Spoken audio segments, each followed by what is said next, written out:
Welcome to another edition of Be the Change Georgia podcast. Our featured guests are amongst today's most purpose-driven leaders who are proving that a stakeholder-driven economic system that cares about their people, communities, customers, and the environment, not just shareholder value, is not only the right way towards a sustainable future, but that it's also great for business. Today's guest is Rachelle Kuramoto. She is an award-winning writer and brand strategist, currently serving as the Vice President of Brand and Content for Dragon Army in Atlanta, Georgia, where she guides leaders of organizations to articulate what makes them distinctive and sustainable with the stakeholders who matter most. Nathan Stuck sat down with Rachelle to unpack how the Latin phrase pro humanitate, meaning for humanity, has led her down a career path full of purpose.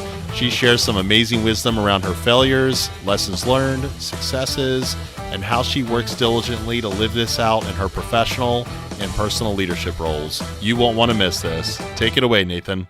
All right. Good morning, Rachelle, and thanks for joining us today on the Be the Change podcast. How are you? I'm good, Nathan. Thank you guys for having me. Yeah, always good to talk to you, and excited to actually share one of our conversations with our listeners and not just the two of us. So, and full disclosure too, and I know we're going to get into this, but this is the first husband and wife tandem we've had on the podcast because we had your husband Kenji on a couple weeks ago. That's right. And I think what you'll hear in our conversation is that I've been following him around and in his footsteps for quite some time. So this makes perfect sense. Although having worked with both of you, we know who calls the shots in that house. So, and it's certainly not him. So, we're excited to hear from you today. And that's kind of the perfect segue because you guys met at Wake Forest. And so just kind of take us back. And I learned this wonderful motto that is Wake Forest motto, I already screwed it up. Pro humanitate, which means for humanity. So how did that resonate with you, and how did it help guide you and your calling in your career towards like real purpose-driven leadership? Yeah, pro humanitate is really something that I took away from Wake Forest, and it's one of the things that attracted me to the school as well. For humanity is instilling this idea that everything we do, we are always keeping humanity at the center of that. And when I was at Wake, what I learned was that's not just a platitude. It's not just a saying, but it's something that begins with a supportive community that believes in it and the individual courage to, in my case, it's been sort of make your mess your message, live out experiences that you've had in ways that are going to be helpful to others. And honestly, the tenacity and willingness to see those things through. Make your mess your message. I love that. It's not mine. I stole it from someone else, but it's a beautiful piece of wisdom. I kind of feel like it's kind of like in there's no good new ideas. We're all just kind of recycling them and repurposing them. So yeah, we'll give you partial credit for it. So that's kind of what drove you there. And then while you were there, I have in my notes that you studied under Dr. Maya Angelou. Is that correct? It is. She was a professor emeritus there. And fortunately for me, she was in the fine arts department. I was an English major during college, and then I did a master's in literature under her guidance. And I have said this before. I don't know why I was chosen to be someone who she selected for her class, both as an undergraduate and then in my graduate program, but I was. And I think that it's one of those great lessons in if a door opens, you clear the path so that you can walk through it. And, she was really, and continues to be, as I sit in my office and I look around all of the things that she still influences in my world, she's very, very formative to who I am and how I operate. Wow, what a stroke of luck, a blessing, whatever, to be able to study. I mean, I had some great professors, but I didn't have Dr. Angelou. That's really awesome. Thanks for sharing that. You and Kenji met at Wake Forest. So how did you first meet, and what was the significance of your shared values? I know in our preliminary call, you mentioned kind of a magnetism of some sort towards him and his values. So what was the significance of those shared values of service towards others and guiding you, and kind of like, how has it guided your decisions together as, you know, you dated, you married, you've raised kids, you've both had successful careers. Like, how, take us back and kind of walk us through that journey together. Yeah. Through this story, I'm not only going to expose my nerd card, but I'm going to expose his as well here. So get ready. We met taking the Myers-Briggs. We were both selected for a leadership program that would have us working in service to the president of the university. And, you know, so you have this sort of macro community of people who choose Wake Forest, in part, I think, because of a community of pro humanitate. And then you had this smaller community of people who said, you know, actually, I want to be in leadership, you know, working with the organization to help drive these things forward. And he was one of those people. And so in order to get started in the program, you had to take the Myers-Briggs, and we were sitting across the table from one another. And he kind of looked up and gave me a grin. And I thought he just looked like an incredibly friendly and intelligent person. And I was pretty smitten. We became really good friends, and were just that for a long time, and spent all of our free time together, and determined that this was what life was going to look like. It has been about 30 years, I guess, since that time. And we have grown up together in pro humanitate, in service, in a sense that the work that we do with purpose. We support one another.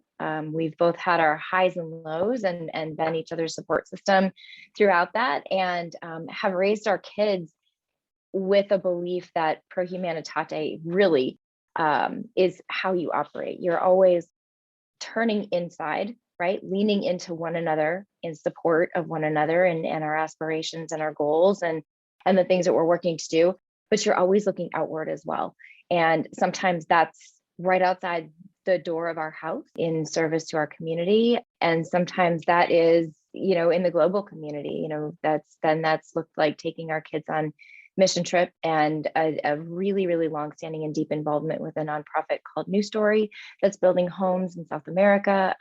So our kids are following in that footstep. And so what started with that smile across the table and a real desire to make a commitment and to do the work, to be sort of purpose-driven, and you know, kind of look at humanity and our impact on it. Our kids are now moving into their own young adulthood, and walking that walk. And it's something that just makes me really, really optimistic for the future, and grateful for this relationship that I've been able to have, and really excited for, you know, where that one moment is going to lead down the line. Beautiful story. And I love that you called out that, but I'm such a big fan of things like Myers-Briggs. So I wouldn't call it that. I wouldn't call it that nerdy. Okay, thank you. I'll talk your ear off about like predictive index. And so, and the funny part too, is it all comes full circle on a B Corp focused podcast. Myers-Briggs is a B Corp. So there you go. It all comes back around. Absolutely. And honestly, like, I show our nerd card there, but I'm a big fan, I gotta tell you. And I really think, like, we should have known that this life was going to be the way it was, because our profiles were so complementary. So there you go. Oh, it's fantastic. See, you just bring it home from work too, where you're like, well, right now you're doing this. No, trust me, there's certain conversations I had with my wife where I'm like, okay, leave the like corporate training at work and just have a real conversation. But those things are good for a reason. So, well, thanks for sharing that. That was, I don't know, it's just a really beautiful little love story as well too. So what's been the biggest lesson learned along your career journey, and really around like building and leading businesses that were, you know, obviously designed with purpose and profit in mind, but building businesses as a force for good? Yeah, I think the biggest learning that I have taken over, you know, the course of my career is that purpose might be free. It takes some work, right? But the impact of purpose takes resources. I'm a writer by training, so maybe that's why this took me a little while to figure out. But, you know, making an impact actually takes resources. So what that means is, if you're a for-profit business, the profit part has to come first, right? I learned that the hard way through one of my first startup, which leaned a little too heavily into what are we going to give away instead of what are we going to sell. And now as a leader at Dragon Army, I know better. Obviously, I do better. Dragon Army, we talk about ourselves as a couple of things. One is a purpose-driven agency, but the other is as a growth-minded agency. And in part, that's because we want to do good. And we know that it takes financial wherewithal to have the freedom to allocate resources and team members to doing that good. Yeah, I think I've told you this story before, being at a conference and hearing somebody who was the CEO of the company that makes yerba mate, and he literally said, no profit, no purpose. Yeah. So, and that to me, like, and you think about it as you grow, growth, you said, purpose driven and growth driven. As you drive that growth, you can scale that purpose. So I always look at it like the more money we make, the more profit we have, the bigger my budget gets. Yeah, 100%. And then at some point, maybe we can all be Patagonia and give away every single time from, Cyber Monday. Yes. We all have goals. Right. So what's the biggest challenge, would you say, that businesses are facing today concerning their branding and content strategy? Because we've talked about this with greenwashing and everything out there, that there's so much of telling that purpose story, but how, as far as just the overall like branding content strategy to get more customers, like, I guess, I don't know if it's breaking through the noise or what, but what would you say are the biggest challenges that you're seeing, especially at Dragon Army and the work you all do? So I'll preface this by saying that I run branding content for Dragon Army. And so this is exactly what I touch. And I've done this for a very, very long time. And I think that you mentioned it, you hit the nail on the head. I think the most enduring challenge for brands is noise. You mentioned this earlier in the podcast, and you're right. It's been said that there are no new ideas, but most organizations are in sort of a constant effort to figure out how they can prove that wrong. And that might be by, taking one tiny little piece of an idea and making it their own, or a value proposition that is just their own. In some cases, brands just think that if they add their voice to the noise and it's just louder or brasher, that they're going to get the attention. And so I think that is really an enduring challenge for brands. But I think that because purpose and values are getting so much attention these days, that it's becoming even harder. So if brands have gotten used to getting attention through being really funny or having some part of their identity that's just really, loud and noticeable, and now their customers and their stakeholders are saying, yes, but what do you stand for? If your brand is going to stand for me because I'm doing business with you, what do you stand for? And I think our younger generations are really driving that movement. And it's raising the imperative for companies not just to try to find something that they make or do or sell a little bit different, or a voice that's a little bit different, but that honesty has to be there. And for some organizations, that honesty is the real challenge. Authenticity has kind of become the term du jour, and it's unfortunate to say that that's a challenge. But for some organizations in this race for attention and this race to continue to hold on to market share, when the market is now saying, actually, what we really want is to know what you stand for, that's really hard. And it really comes down to stopping long enough and assessing, what do we stand for as a brand?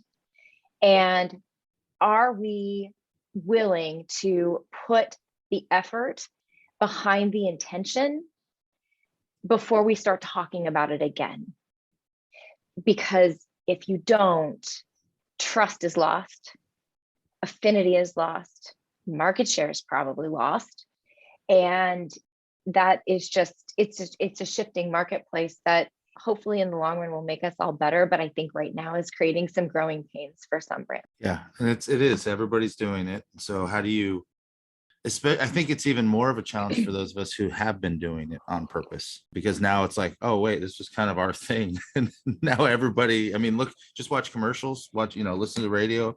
Everybody talks about eco-friendly this, and we're committed to this. And it's like, how does your brain compute what's real? It's almost sensory overload at this point. It is. And I think there is a little bit of a sense of get out of my sandbox. But I think that that's probably not the right way to go about doing this. I think it is a matter of looking at organizations like B Corporation, where it says, okay, great, you want to do this? Here's a really rigorous list of standards that you've got to live up to and prove you are. And we're going to give you that backing, that reason to believe. And, I belong to a couple of other organizations that are doing the same thing and really kind of helping to shine a light on those organizations that are really actually doing it well, so that those companies, those brands that are aspiring have a model, and those who are doing it well and have been doing it well for a really long time have a platform to continue to be who they are and be rewarded for it. And I think if we're going to authentically lead in this space, it's our duty to, I always say it's a journey. And if a company wants to be better and get better and maybe doesn't necessarily know how to do better, I believe it is 100% our responsibility to help them along their journey, to help them figure it. It's not easy. And it's not just the storytelling, it's the actually doing of the work that I think it's our duty to help. 100%. The doing part has to come before the storytelling. Otherwise, you're virtue posturing and telling stories. And you're absolutely right about that. And I think that if there's anything really wonderful that is coming out of this increased conversation about what being purpose-driven really is, it's that. And what about what should they start doing?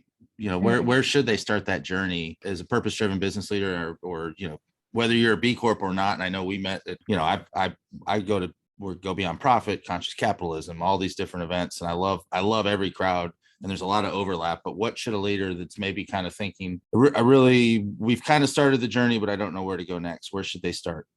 Yeah, I think two things. One is read those case studies, read the articles, look at who's doing things well, and figure out what you want to emulate, and then begin taking small steps. If you really, really want to dig in, the BIA is a great list of points of rigor where you can be looking at, what can I be doing better and what am I doing well? But take small steps, think about how you can make a positive impact with your company. That might be catalyzing team members to volunteer together, or a company-wide effort to recycle at home as we're all becoming remote workforce, workers, or it might be allocating a certain percentage of profits to a nonprofit that you care deeply about as an organization. But whatever it is, it starts with your organization understanding what is your purpose and what are your values, and how do we use our business for the good in line with those two things, your purpose and your values. I love this. You mentioned nerding out earlier. I'm nerding out right now because I love marketing conversations around purpose. So this is great. Awesome. And you talked about the team and galvanizing kind of the mission around what the team cares about. So perfect segue. What's motivating your leadership and your team right now? Oh gosh. So the timing on this is so perfect because we just got done with our annual company retreat. And so we call that our Inspiring Happiness Retreat, because inspiring happiness is our company purpose. And we spent time as a leadership team leading up to that event, really thinking about, where do we put that focus, right? You can't try to inspire happiness everywhere. I mean, you can, unicorns do it. We can try, but it has to start somewhere. And so for us, we decided that our focus would be on how we're inspiring happiness for our dragons, our team members, first and foremost, for a couple reasons. One, because it's been a really, really challenging couple of years for everybody, not just in the marketing and advertising agency space, for everybody. And we recognize that taking care of one another is something that is not just something we need to do as a company, but it's something that we want to do because we really care about each other. But also because we have shifted to becoming a remote organization, and we need to make that shift in a really, really positive, healthy, forward-looking way. And then the third reason why is because we all know this, that when you have a healthy culture and you have healthy team members, the work is better. And then that allows us to inspire happiness for our clients and our partners and our community. It really is going to be something that we hope is sort of a trickle up effect. Beautiful.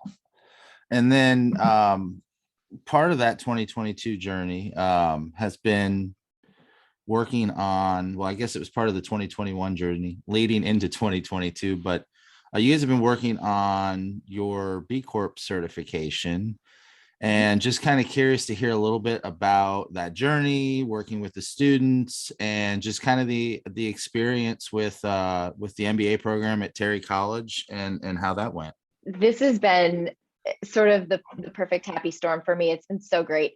I think I've wanted to be a B corporation, but since before B corporation was a thing. So I feel like I'm living out my destiny here. So that is really, really exciting. I've learned so much through this process about all of the places where a positive impact can reside in a company. You know, as we've been going through the rigor of the BIA, there have been areas where I didn't even realize, wow, you know, we should be more intentional about how we structure this or govern this or reward this or train in this way. And the awareness, the consciousness, and the effort that has come out of that process has been so educational. And I'm really, really excited about what that means for us going forward. As far as working with the team, I heard you talk about this program at Terry College of Business and immediately was like, this is what we're doing. When I have run companies in the past, and even now with my team, I very much think about things like a training hospital where, you know, team members come on and it is very much a give and take. I love to be able to mentor and guide and teach as I am working with people and, you know, taking of, you know, their gifts. And so that's what's happened with this team of students. They've been spectacular, so smart, so organized. And I've been able to have conversations with them that I hope have helped them to realize what things look like inside a marketing agency, or the difference between shareholders and stakeholders, you know, things that will hopefully help them in the long run as well. It's been a fun symbiosis. Yeah, no, it was fun. They did their final presentation a couple of weeks ago, and it was fun to hear their personal takeaways, where a lot of them realize they probably won't end up working at a B Corp, but that they can take, and you mentioned it earlier, taking kind of the rubric out of the BIA, out of the B Impact Assessment, and they can take what they learned and some of those different like KPIs and how to track things and how to set a strategy and goal setting, and they can take it to any company they go work for and make them a better place. And so those are those aha moments, or those like gushy blushed face moments where you're just so proud of them and what they've taken away from it too, and grateful to you for bringing us a project. Well, and grateful to you for having this program in place. It really has been good for so many people. This is good at scale. So well done, Professor Nathan. Apparently PhDs don't like going by professor, so they were like, nope, you're a part-time lecturer. But hey, I'll take it. And the kids, they just call me Teach. Kind of curious to know what has been the most influential resource for your career. Boy, you know, I'm going to bring our conversation back to the beginning. I think that the most influential resource for my career has been living under the same roof as another purpose-driven entrepreneur. We are partners in a lot of areas of our lives, but we're also kind of a mini board for one another. We take a walk every afternoon. We take a hike every weekend. You know, we chat while we make dinner. And so often those conversations turn to, so I'm doing this thing, or I'm thinking about this thing, and what do you think about this thing? And helping one another to talk through those decisions for, you know, the better part of, you know, 2+ decades has caused both of us, I hope, certainly has caused me to think more deeply and with maybe a different lens about opportunities and issues than I might have without having, you know, my partner at my side. So like your own personal sounding board too for Yeah. a sanity check. It's a sounding board. I'd love to be a fly on the wall for some of those brainstorming sessions too. You have to come over for dinner sometime, Teach. Yes. Oh God, it'd be a lot of purpose. I don't know if that room could handle it. And then I have a feeling I know where you're going to go with my last question, but I always love to ask this. But what's one question you wish I had asked? Well, I think that I would love for you to have asked, what is my personal purpose? And I hope that that's something that you ask others as well. And I think if you had, I would have told you that it is to bring out the best in others so they can reach their goals, whether it's through brand building work that exposes the best in organizations, or the volunteerism that I do, or even how I parent and how I show up. It's what I'm always aspiring to do. It helps me prioritize my time and check in with myself. And I remember a conversation we had where you told me about, we were talking about team members growing and mentoring them up and coaching them, and them getting dream opportunities and they come in and they look kind of terrified to tell you. And I remember you said this to me was, what kind of a leader would I be if I wasn't excited for them? And that stuck with me. I've told so many people that quote, and that was like a month ago. I've told so many people that quote of how just brilliant I think it is to think like that.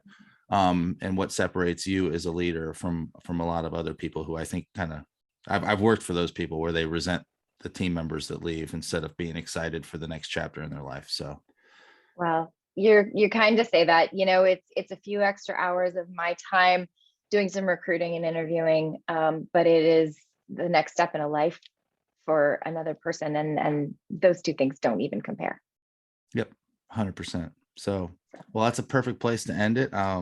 Thank you so much. This is like every conversation I have with you. It's brilliant, but this one we got to share with our listeners. So I'm always grateful for your time and the wisdom that you share. And if our listeners want to get in touch with you, follow you, get in touch with Dragon Army, where should we direct them? The easiest place is either the Dragon Army website, just dragonarmy.com, or LinkedIn. You can find me on LinkedIn. I'm very active there, and the organization is as well.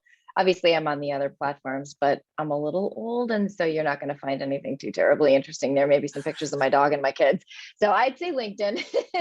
Oh, I'm the same way. I told somebody the other day I have an Instagram, but it's for my Christmas decorations. So, and we'll put that and we'll spell Kuramoto for our listeners and everything, and get that in the show notes so that they can follow you there and get them in touch with Dragon Army. So, well, Rachelle, thank you so much. I really enjoyed it, and look forward to the next episode to follow in the new year. I think you'll be the last one of 2021, and then we'll get rolling in 2022 again. So thanks everybody for tuning in. Thank you, Rachelle, for being here, and we'll see you next time.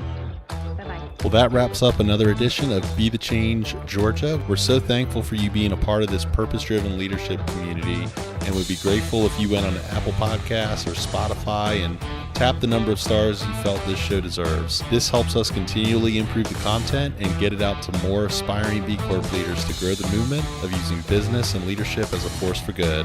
Remember, making a profit and making a difference aren't mutually exclusive ideas in business, and we encourage you to plug into this community to learn how you can do both as a 21st century leader by visiting belocalgeorgia.com and following the Be Local Georgia pages on LinkedIn, Facebook, and Instagram. We have some exciting programming coming up soon with events and more inspiring networking opportunities that you won't want to miss. This podcast wouldn't be possible without the help from our executive producer and production team at Chat with Leaders Media. If you're looking to launch your own podcast for your business in the industry you serve, go to chatwithleaders.com. Now go enjoy your day and be a leader worth following.